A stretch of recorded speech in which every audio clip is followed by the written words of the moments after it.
I used to weigh 296 pounds and was class 2 obese.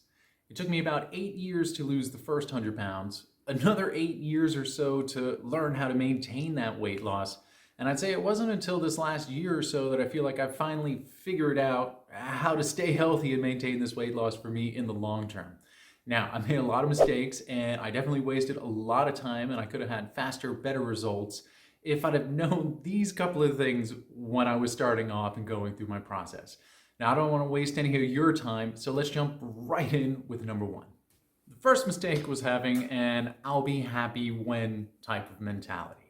I wasn't happy being 296 pounds, and I thought that I would be happier if I was skinnier and fitter like all of these other happy, skinny, fit people that I saw around me. But that just wasn't the case, and really all I was doing was I was denying myself to be happy during the process of weight loss.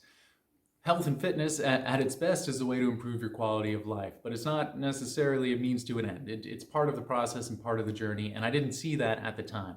I thought that all I needed to do was lose 100 pounds and I would instantly be happier. And you know what? When I did lose the 100 pounds, there were no bells and whistles, there were no fireworks. It was just me on a scale, now trying to figure out what I was going to do next after I'd reached my goal. And if I had changed my focus at the beginning to, okay, I'm going to enjoy this process and I'm going to be healthier and fitter so that I can enjoy my life better throughout all of the journey, I think I would have had more success and I would have made even fewer of the mistakes that are coming up next. The second mistake was thinking too short term and not long term enough.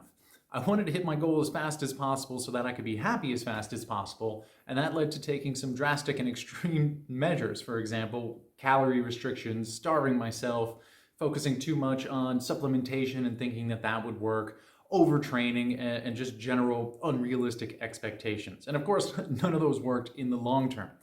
In the short term, maybe I lost a little bit of weight, but as soon as I hit a setback, I would always relapse and end up right back where I started. And at the end of the day, the slow and steady approach really does work well. Have a slight calorie restriction, lose a half a pound a week. If I would have done that, I would have lost 100 pounds in 2 years, not 8 years, and I would have built and developed better systems for maintaining that weight loss over the course of my entire life, instead of trying to cram it all into a 2-month period where it had taken me 17 years to get obese. You know, it's going to take quite some time to lose that weight and maintain it for the rest of my life as well. So the short-term focus did not work, and instead thinking, how can I maintain this over the course of the rest of my life, building good, healthy habits instead. For number three, at one point during my weight loss journey, I was actually afraid to lose more weight because I was afraid of developing more loose skin. As I saw it starting to develop and grow on me, I thought it would look hideous and horrible, and I thought I would look worse with this loose skin than with the extra weight on me. And I figured that by staying a little overweight and filling myself out, that it would look aesthetically better. But at the end, that's totally ridiculous. And now that I've lost the weight and I have loose skin, first, I realize it's not as bad as I actually thought it would be, and that's often the case with most things that we worry about. And two, it's okay. Like, loose skin isn't the end of the world, and I'm definitely enjoying life as a fitter, more functional human being who can be active and having a little bit loose skin than I was having the excess weight to begin with. The fourth mistake is that during periods of this weight loss journey, I focused way too much attention on exercise and not enough attention on my nutrition. Now, exercise is fun, it's sexy, it's awesome to think about all the exercise routines that you're making and crushing the gym and getting big and strong and building all these muscles. However, weight loss is basically, it only happens when you're in a calorie deficit. And sure, exercise and fitness can help with that, but your nutrition is the most important aspect when it comes specifically to weight loss. Additionally, when I was doing all of this training, I was also overeating at the same time because I would go to the gym and I thought that I had to go home and eat all of this food to pack on all this muscle that I wanted to gain. But really, all I was doing was I was getting fat and putting on more weight instead of losing it. Yeah, I was getting big and strong, but I wasn't losing weight during these periods of extreme exercise focus. Conversely, there were also periods where I was exercising a ton, but severely undereating, and I had no energy, I felt miserable, my performance in the gym and in all the other trainings I was doing suffered, whereas if I would have been eating more appropriately, everything would have been better. The fifth mistake is that when I did focus on my nutrition, I was always looking for the best diet out there as opposed to building good eating habits or even knowing what my nutrition numbers were to begin with.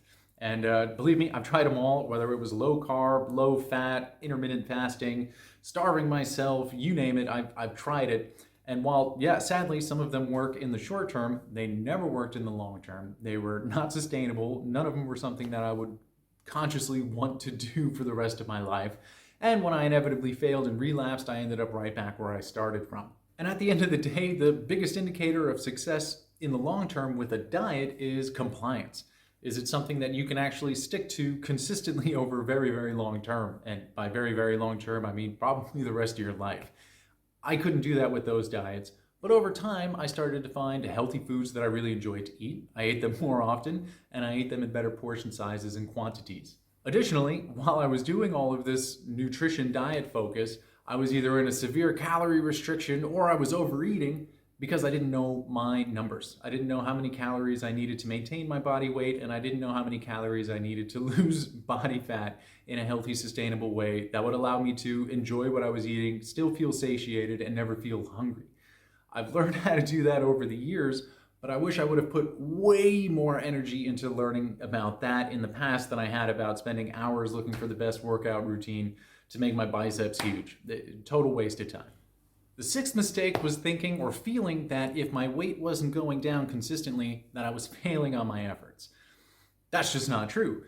Over the years, I've learned that weight loss is just not linear. Our body doesn't work that way. In fact, for the last month or so, I've been using MyFitnessPal for the very first time ever, and I've been tracking my weight on a daily basis, and I'm hitting all my calorie numbers, I'm hitting all my goals, I'm training regularly, and I'll put a pop-up here. You can see that my weight is still all over the place. Weight loss is not linear, and not losing weight is not, or it does not mean that you're failing in your weight loss goals.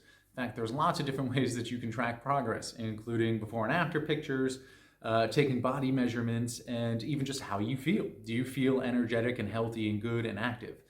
Not to mention your performance in the gym. If you're getting stronger every time you go in and you're working out, well, then you're making progress, and that's great, even if the weight isn't changing. And I definitely had a lack of patience, especially because at the beginning, when you weigh 296 pounds, it's pretty easy to lose 20, 30 pounds. But then when that scale starts to stop and you plateau, it can be really frustrating and lead to some more desperate measures like an increased calorie restriction or further overtraining or starving yourself or doing all of these unhealthy things.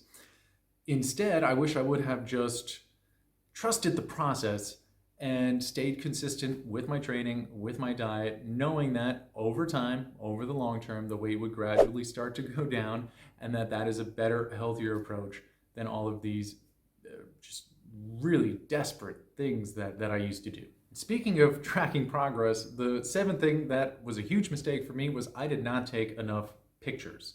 Part of that was because I was embarrassed about how I looked and I didn't want people to see my body, and I didn't want to have it out there.